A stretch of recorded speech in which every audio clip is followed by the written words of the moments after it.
Bulaga! Iloilo, ligtas sa baha. Salamat Marcos Flood Project. Halaor Dam Flood Project umigil sa pagbaha sa lowland. Maayos na flood control ng Marcos admin. Ipinakita ang bisa sa Iloilo. Taypuntino dumaan pero walang malawakang baha sa Iloilo. Isang katotohanan na hindi kayang tanggapin ng mga DDS. Yes, pero wala tayong magagawa dyan. Ganyan ang mga project ng administrasyon ngayon. Yung masasabi natin na nagmamatter o pinakikinabangan at papakinabangan.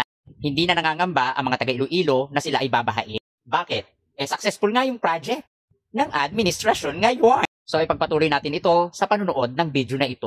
This is the largest water reservoir project of the Luzon mainland and found in Calilog, Iloilo. The dams that form the Halaur River Multipurpose Project Phase 2. And earlier today, President Ferdinand R. Marcos Jr. presided over its launching ceremony.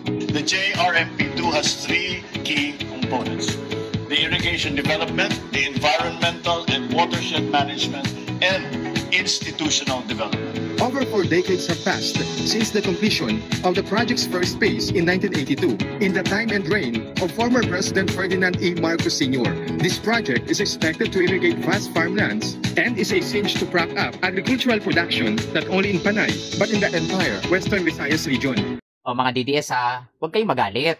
Tanggapin ang katotohanan, alam kong masakit para sa inyo yan, na yung taong inaalipusta nyo, may mga programa at proyekto na very effective na masasabi nating pang long term, pakikinabangan at kapakipakinabang. Yan ang administrasyon Marcos.